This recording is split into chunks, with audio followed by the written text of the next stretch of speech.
Welcome back, everybody. Stoner Jesus Show on the video chat. We have the man himself, Vince Russo from russosbrand.com, Channel Attitude. We're going to talk about all of that. Vince, thanks for taking the time to come on the show, man. Stoner Jesus. That's me. You're wearing a hat that's got a double, what do they call it? A double entendre. Double entendre. Now, have you thought about that? Because you're wearing a hat that's sporting the word dope. That's right. So now I don't know if people even know the term dope, but I guess when you and I were teenagers, it was called dope. I don't even know if it's called dope anymore, but people may think you're referring to yourself as a dope. Have you thought about that before wearing a hat, bro? That is very true. What I can say to that is that I am reclaiming the word. Because nowadays, at least, well, when I was growing up and when I was a teenager, it became to mean more that you are dope, as in you are awesome. That's what I'm going for. If people, okay, but it's got three meanings now. It's got dope. Right. No, it's got the drug reference, bro. Dope was a great drug reference. Nobody uses that anymore. So you got dope. You got dope. I'm over. I'm dope. And then you got dope. I'm a dope. So that it actually has three meanings. Exactly. And as long as they're watching, I don't care what they think it is. You know what, bro? That is brilliant because I immediately was drawn to the hat and it got my mind going, bro. So I think that's brilliant. And I also love, the leaves and just the whole presentation. I love everything. I love the background. I love everything you got going there, bro. That's right. I am the man when it comes to all of this. Yes. All from Amazon too. Thank you, Amazon. Shout out. Vince, I mentioned Channel Attitude, and obviously people watching can see the pertinent information scrolling along the bottom. That's awesome. Why Channel Attitude right now? Why did you launch the channel? Bro, because I was just seeing so many people get canceled and so many people getting thrown off social media and so many people getting check marks and so many people getting shadow banned. So I don't think, Stoner, I don't think a lot of people really understand the investment I made in Channel Attitude. Bro, it was a lot of money. It really was. But it was very important for me to build a platform where everybody can come speak. You don't have to worry about what you say and being canceled and having an opinion. You don't have to worry about that. And bro, I don't give a crap if you're on the left or you're on the right or who you vote for. I don't give a crap about any of that. Bro, my pet peeve, bro, is, and I'm sure it's yours too, bro. I'm a grown ass adult. Don't tell me what to do.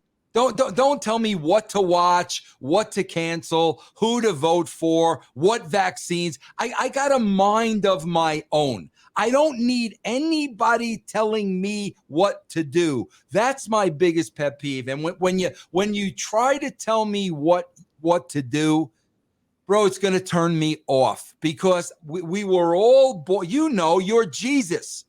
You created us all individually.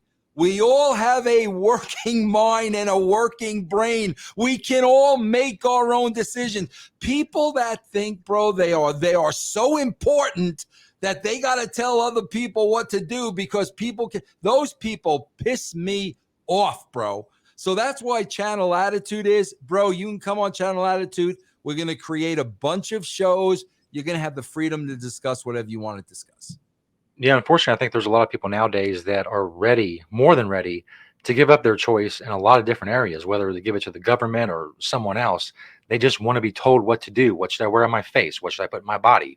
What do I got going on? And those people were very vocal, unfortunately. Bro, the only reason why cancel culture had any legs whatsoever is because people started apologizing for nothing. Nothing, bro. Give me a break. Again, bro, we're adults. If we did something we need to apologize for, we know it and we'll apologize. But to apologize because somebody is making you apologize and you better apologize or else, that's how cancel culture got a footing. Yeah, the fear. I've lived for over 10 years in fear of losing my Twitter account. Everything I tweet, I think of myself, especially nowadays, is this what's going to get me thrown off and lose lose that platform? And bro, I'm the same way whenever I'm on social media. That's why, man, when I'm on, Channel Attitude, Russo's brand. I say whatever I want to say. That's, people, why are you on a paid behind a paid wall? That's why I'm behind a paid wall. I'm not going to waste my time doing this if I have to edit myself. I'm not going to do this. I'll go find another job. If I can't come on here and say what I want to say, I'm not going to do it. Absolutely. So let's get into the specifics about Channel Attitude. Somebody subscribes to channelattitude.com. What are they going to find there as far as shows? Well, bro, here's what happened. I launched Channel Attitude, bro, and then, we got hacked. I guess somebody was against the freedom of speech.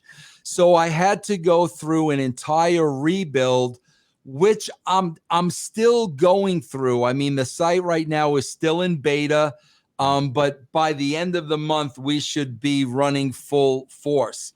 Right now, I only have 2 shows on Channel Attitude because of that. I've got a Batman 66 show with me and my friend Artie Reynolds. We watch every Batman episode and talk about it. And 2 guys that used to be on the Howard Stern show, Shuley and Bob Levy, they got a great show on Channel Attitude called The BS Show. As soon as I am running at full bore, I'm going to, start adding multiple shows to the platform. Yeah, I had Shuley on the show last month. We talked about the BS show, among other things. Yeah, he's a great dude, bro. He's funny as hell too. Absolutely. Another one of your shows on Russo's brand I want to shout out is the Attitude Era Hour by Hour recap. Love that show. I turned 18 in 1997. For me, the Attitude Era was the best period of television programming, still to this day, that I've seen, as far as long form. I mean, there's great shows and stuff, but there was something about that era. Well, bro, I swear that's awesome, bro, because at that age, bro, that show was for you. I mean, there's no doubt about it. Everybody was watching that show, but bro, it was really that high school, college crowd. And so, yeah, bro, you were there at the right time, man, for sure. I had we would watch Raw, and I would have the VCR hooked up with what you had to do back then to tape Nitro, and then watch Nitro after Raw. And we did, every Monday night. It was great.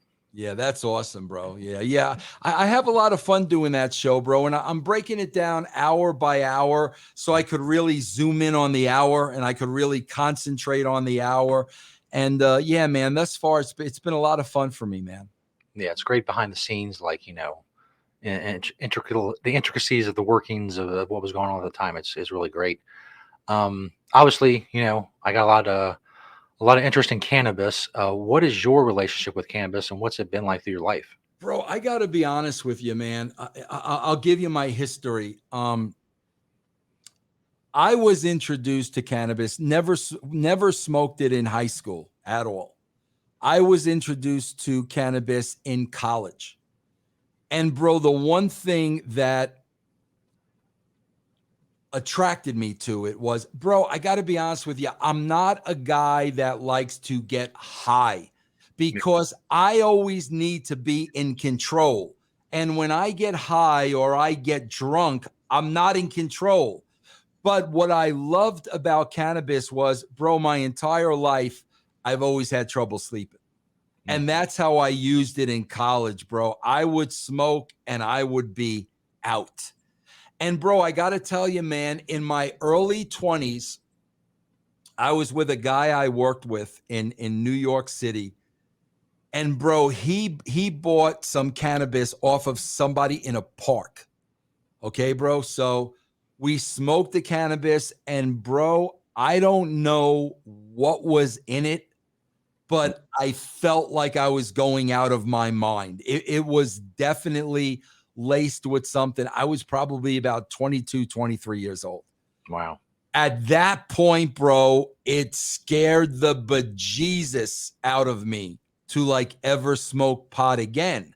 But what I do now, and it's great. I mean, here, bro, in Colorado, you got a dispensary on every corner. So I am into edibles for the same reason, bro. I can't sleep at night.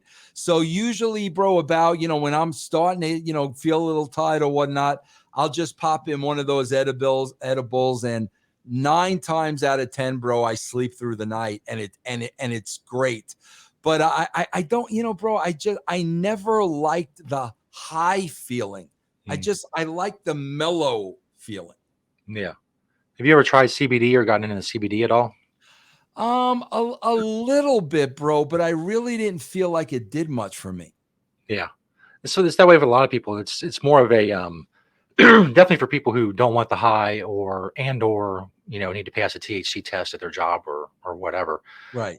For a lot of people, it's difficult getting the dosing right, and you got to do it over a longer period of time. And even in that instance, or it doesn't work for a lot of people. So we're still learning a lot about it. Over the last few years. 10 years ago, almost nobody had heard of CBD, and now it's absolutely everywhere.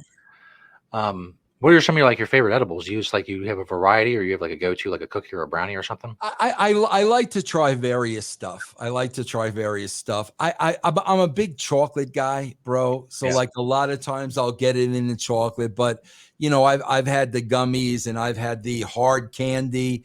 I like to go in there, bro, and try the new stuff that they have, because it's weird, bro. It all affects me a little bit differently. So like I'm always looking for the one thing that works for me the best. But I'm a big chocolate guy, bro, and that's that. Bro, I tell you what, when you talk about, when you talk about that too, I like it in coffee. Willie Nelson came out with a coffee, bro, Yeah. that just mellows the shit out of you as soon as you drink it, man. I love it. And they were selling that here for a while. I like drinking that stuff, but yeah, bro, I'm mostly a chocolate guy. Awesome. So I don't want to keep you too long. Obviously, we can have you back on, in the Yeah, future. Talk about yeah, definitely. But I want to come back on when I have a little bit more time. We could talk about everything that you want to talk about. I just have something else coming up, and that's why I want to make sure I got you in. But I will definitely, you got my word, man. I will definitely come on again and talk to you. That's no problem at all, Vince. Where can people find you, like online and all that stuff, and Patreon and all that? Well, I just send everybody pretty much to russosbrand.com. If you go to russosbrand.com, that'll send you to Patreon. That'll send you to Channel Attitude. I'm on Twitter a lot at the Vince Russo, and that's basically where I have things going on. Let me ask you some, bro, because I think we got a couple minutes. Don't we? Yeah, we got a couple Yeah, minutes, absolutely. bro. I have always loved Shelly Martinez. Always. Really. I literally call her my personal muse because I love the woman. I'm curious, bro. How did you guys form a relationship and hook up? We met on Twitter. We followed each other on Twitter for a long time, and she would respond to stuff that I said. I would respond to some stuff she said. So we're basically like Twitter friends. And then I was looking for more people, different people to have on my show. So I had her on for an episode, and we talked for 40, 45 minutes. It was great. And but I always had this idea for a show with someone else, like a female, someone I can interact with, because my show is mostly solo and has been for a long time. Right. But I want someone else I can interact with and hopefully have chemistry with. So I pitched the idea to Shelly for the show we used to do, Smoke Out, and she was down for it. She loved it, and from the first episode, we realized that we had a lot of chemistry. We worked great together. She has a great sense of humor and doesn't take anything too seriously, which is, how someone needs to be to work with me, because I say a lot of crazy shit to try to get a laugh or a reaction out of somebody, and it was great. It got to a point where I had a lot of other stuff going on. I had to do some extra stuff to make some money, and the money really wasn't coming from there that I wanted for Yeah. the effort that I needed to put into it, because I would cut out clips and do all the producing I and totally understand. I all that totally stuff. get that, bro. Yeah. It's, Yeah. I love the show, and I'm hoping to get back to it at some point. And it's Shelly's absolutely fantastic. She's the best. I would go She's the say best. follow her and follow the stuff that she does as well. She does all kinds of content. Bro, let me ask you this. Did you, I'm assuming now, that's why I'm asking, did you get into this like at a very early age? Like, were you introduced to marijuana as a teenager and it's just, walk me through it, bro, because you've got such a dedication for, and bro, I listen, I love people that I have problems with marks, because to me, you become a mark when you cross the line of obsession. You Yeah. know, when you start becoming obsessed with something, I really think you have issues. But when you love something and you represent it and it represents you and you're very passionate about it, but it's not life and death, because there are more important things. How did you arrive at such a love for this? Well, when I was growing up, I was against weed. I thought it was stupid. I thought stupid people did it. I believed a lot of things I was told. It causes lung cancer, kills your brain cells. One joint equals 20 cigarettes. All the other bullshit. About a month for my 18th birthday, I was bored. Me and my best friend, and we got some and we smoked it. I didn't get high. I didn't wasn't impressed at all. We were bored again the next night, so we tried it again. I got high then. I thought, well, this is something I can, it's not as bad as I thought it was. So I was smoking it when I was bored, recreationally, out with friends, whatever. But what I realized was in the mornings, and I've had this since I was a kid. I have a really bad nervous stomach and a lot of anxiety. 6, 7, 8 o'clock in the morning. It's just horrific. And weed took away my nausea, it took away my stomach pain, it calmed me down. And once I realized that, as I would use that to help myself in the mornings as much as I could, and after that, the Stoner Jesus thing itself comes from a high conversation between me and this same friend who he died about 14 years ago. Well, no, God, it's been 17 years now. Holy crap. Um, we were talking, we were really high, and I had this idea for a movie, a Naked Gun style movie. I've written the screenplay for it. It's in a box. I read it 20 years ago. It's 20 feet from me. A Naked Gun type of movie where it was Jesus telling stories from the Bible, but he was stoned throughout all of them. And from there, it just evolved into us Wait, kind of, he was stoned throughout yeah. his stories in the Bible? Jesus is a big stoner. He goes through all the. I don't remember a lot about it. I remember Yeah. certain bits, like the three wise men were like three Italian gangsters. Yeah. It was. Oh my If you God, ever that's seen Naked Gun, awesome. or Airplane or Yeah. something like that, it was in that Yeah. vein.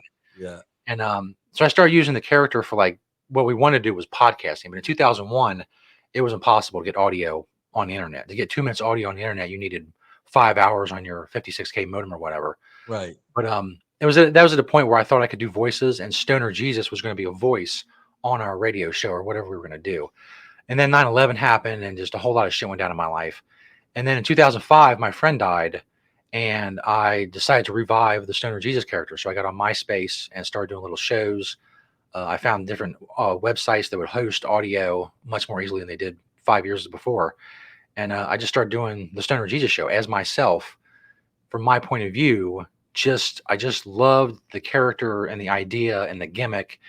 And I have a psychic named St. Peter. I did the voice for and interacted with him, and just all kinds of like retellings of Bible stories and like behind the music type things, and just all kinds Yeah. of bits that would come out of it. And it's just at this point, so many uh, tens of millions at this point of people have seen at least the name Yeah. Stoner Jesus, and it just sticks with you even years later. If you've seen it once, you'll think years later, whatever happened to that Stoner Jesus guy, or you see it again, you think, hey, I've seen that guy before. It's so unique, and I've come to just identify it with so much. It's my brand. That is awesome, bro. My friend Ben Hameen, he always uses the phrase "commit to the bit," Absolutely. which is what you've done, and you've made a career and a brand and a living, and I think that's freaking awesome, bro. Yeah, I'm just some dope in my house making content, and here I am. You know, When you say dope, do you mean cool cat? oh, however you want to take it. I meant it as I'm just some goofy dude Yeah, who's doing what he loves to do, and, yeah, and I grew up like you, listening to Howard Stern and all that, and just the heyday of all that. And we had a show here too called the Dawn Patrol that I loved when I was a kid, and that's always what I wanted to do. I wanted to be, if I had I would be a morning radio host if yeah. that was. I'm you. Well, I'm in that same school, bro. That's what I wanted to do. That's it, man. I fell in love with radio, man. Yeah, and this Yeah, this technology has allowed me to do podcasting for a long time and live shows. And in 2017, we started doing video shows, yeah, and it's been incredible. A guy yeah. like me can make a life somewhat doing this and creating content for people. Yeah. Well, bro, you and I have spoken before, and we'll continue to talk, bro, because I said this to you, bro. I'd love to work with you. I Yes. love creativity. I love characters. I love hard workers. I love original content. So there's a lot of reasons why, man, you and I should do something together, bro. But yeah, man, you just keep on keeping on, bro. I love your show. I love what you're doing, man. I'm grinding away here every day, Vince. That's awesome, man. That is awesome. All right. Thank you again, Vince, for coming on the show and being with us. And everybody go check out Vince's stuff, russobrand.com, channelattitude.com. And we'll have you back on real soon, man. Thanks for coming on.